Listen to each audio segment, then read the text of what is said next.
Welcome to Love Lines.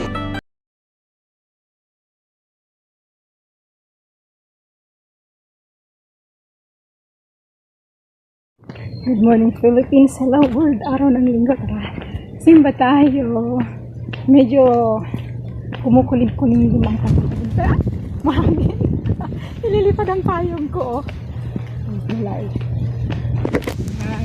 Nauna na si Love Lines Junior, pero abutan ko rin siya dun sa simbahan.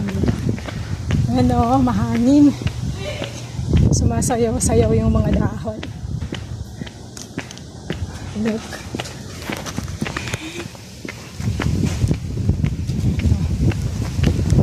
Mahangin dito banda, ah. Why is it mahangin dito banda, oh. Mahangin. Nililipad ang payong ko. Nililipad ako kasama ng payong. Ganda yung halaman. Look. Oh, ha?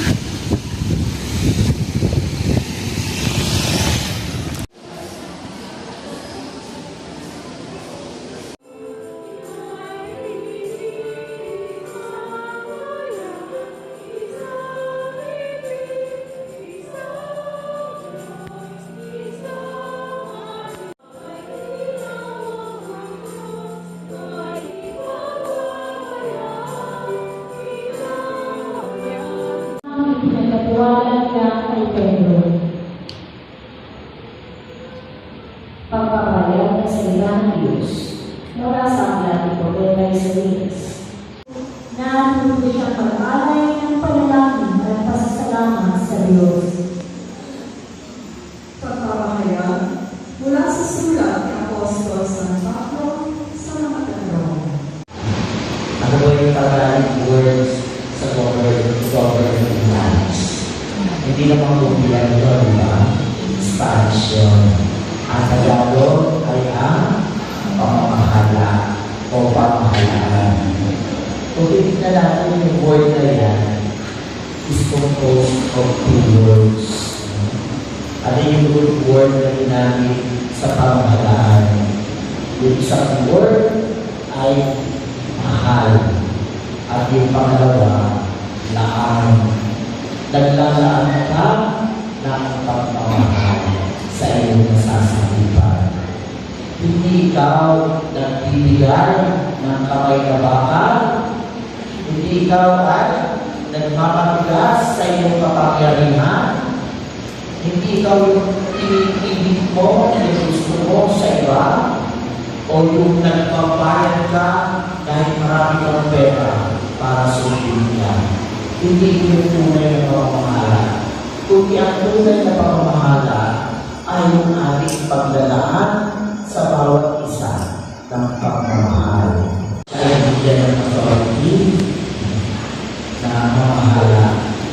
Pero inabuso niya yung ibigay ng authority sa kanya. Hindi lang siya ng kapit o ng kapit na masusunod sa kanya. Kung naging self-centered din siya. Kaya ano, yung pinakauna, dahil may kapangyarihan siya, may pera siya. Kung ano yung gusto niya, yun yung masusunod. Kaya nga ba, pati yung sa katapusan ng kanyang buhay, inihahanda niya para sa sarili niya lang. Nagtayo siya ng napakagandang kaibigan ng parang isang hari para sa sarili.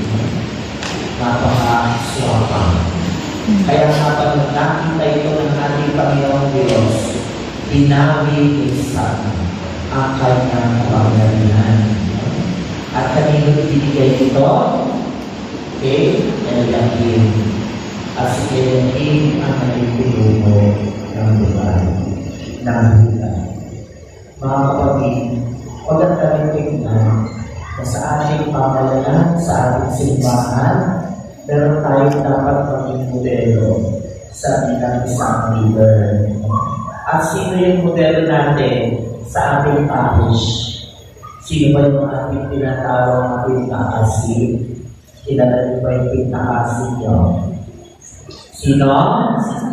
Si San Jose na Manggagawa. Makikita natin yung napagandang halimbawa sa Jose bilang isang makapangyarihan. Kung siya ay inisal kay Maria, malaki ang kanyang kapangyarihan.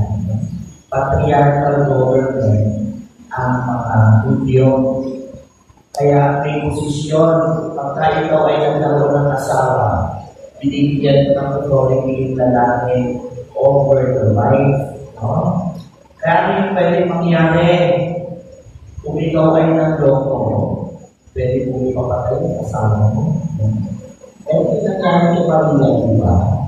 Kung sila ay kinasal, anong nangyari kay Maria? Siya ay nagdadala ng tao. Pero hindi nagloko si Maria. Siya ay nagdadala ng tao sa kanyang Panginoon, kay Jesus. Kaya nga ba, dito sa pagkakataon ito, pwede i-practice Joseph yung kanyang kapangyarihan. Masama ang loob niya, pwede niya sabihin sa mga tao, nagloko ang aming inihiro, patayin niyo siya. Diba, pinalak ni Joseph, naghiwalayan at inihiro si Maria. Pero ang ginawa niya, nanahimik siya. At pinipig siya sa kanyang dahil. Ipinagdasal na ito. At ano yung nangyari? Dito sa kanyang silence, nalaman niya ang katotohanan. Dahil nag-cover, napaka-importante sa kanya yung salitang communication. Inaalam niya kung ano ang pagtingin sa kanya ng kanyang nasasabi. Tinanong niya yung mga apostoles at sinabi niya, sino ako according to these people? Hindi niya ginawa yun dahil KSP siya. Ginawa niya yun upang sa gayon malaman niya kung kanino niya itatagubili ang pamamahala sa itatayo niya. Dito sa ating pagbasa, sino yung sumagot ng tama? Diba si Pedro? Sabi sa kanya, ikaw ang Panginoon, ikaw ang Mesiyas, ikaw ang anak ng Diyos at tagapagligtas. At sinabi ni Jesus sa kanya, hindi mo nasabi yan dahil nalaman mo kung kanino lang. Nasabi ko yan dahil sa aking Ama. So, ang ibig sabihin ito, may deep spirituality si Pedro. Alam niya kung ano yung nangyayari sa Panginoon dahil ang source niya ay ang mismo ng ating Panginoon Diyos. Yung unang ginawa ng ating Panginoon sa pagbibigay ng pamamahala kay Pedro. Sa atin, paano ba tayo namamahala sa ating pamilya? Utos na ba tayo ng utos? Kahit na ba tayo ng tayo? Inaalam ba natin yung nangyayari sa ating mga anak? Ano nga ba yung nangyayari sa kanila? Sa ngayon na umiilan yung pagbabago sa ngayon, paano natin sila mag-ibigay? Mga kapatid, ang totoong pamamahala ay hindi paggamit ng lakas. Hindi paggamit ng pagliligtas sa iba, kundi pagdalaan din ng oras. Alam mo, ewan ko kung sa inyo sa akin. Ang sinasabi dito, napaka-importante magiging mapapangbuo, magiging humble sa pagtanggap ng authority. Hindi yung sarili lang yung pinipito, kundi may lahat oras para sa iba. Ito yung ginawa ni San Jose. Tandaan siya ng oras. Kung titignan natin sa Biblia, ilan lang ba yung words na meron si San Jose? Pero napakalaki ng impact yan sa buong kasaysayan ng pagliligtas ni Jesus. Bakit? Dahil sa kanyang kababaang loob. Hindi siya nagyabang sa harap ng Panginoon, kundi ginawa niya yung tunay na pagkalaan ng pagmamahal sa kanyang anak na si Jesus at sa kanyang asawa na si Maria. Mga kapatid, sana tayo din, bilang mga anak, Jose, hindi lang sapat na binisita kayo dito sa chapel. Hindi lang sapat na pinagkakaanan kayo ng oras dito. Kailangan maglaan din tayo ng oras at lumapit tayo sa ating Mother Church, sa ating pintakasi, doon sa ating parish, upang sa gano'n, magkaroon din tayo ng open communication. Ano na ba yung nagyayaan sa inyo at nagyayaan sa simbahan? At sa gayon, makakatulong natin ang tunay na simbahan na meron tamang pamahalaan. Yung pamahalaan na may pagkalaan ng oras at pamahalaan sa bawat isa. Amen. Let us pray.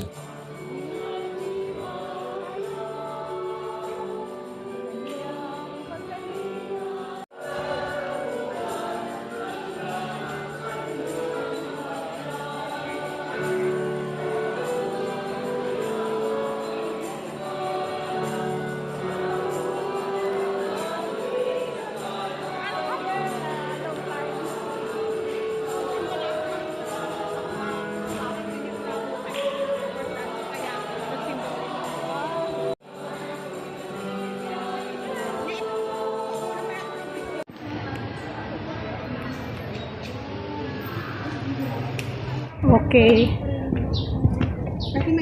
Word for the day. Ano ba word for the day natin? Word for the day natin, pamamahala, pagmamahal. Yung pamamahala. Yan. So, sinample ni Father si St. Jobs na nasa kanya yung authority, patriarcha, authority. Pedro. Yun. Yun. Yung sino mang payagan, yun, sa ano, sa Gospels. Sino mang payagan na pumasok at hindi papasukin dahil nasa kanyang susi. So, yung sino ako, yun ang tanong ng Panginoon eh. Sino ako, sabi nila. Sino ako para kayo, sino ako para sa inyo? Ikaw ang, sabi ni St. Peter, sabi ni, ikaw ang Kristo, anak ng Diyos, basta, ng Diyos na buhay. anak ng Diyos na buhay. So, hindi sa reading wisdom yun, kundi ang sabi ng Panginoon, yun ay hindi nanggaling sa'yo, kundi yun ay galing sa yun, ang kaalaman yan ay galing sa Ama ang makapangyarihan. Ngayon, so that's it. Ngayon, sariling topic yung dalawa doon. Nagninilay kami ni Ernie. Nagninilay tayo sa word for the day. Word for today. Ikaw talaga. Kay Pedro yung word for today. Si St. Peter. Ikaw ang Pedro. Ikaw ang bato. Sa babaw ng bato ito, inatasan kitang Bago na ito itatanong ang aking simbahan. Yun.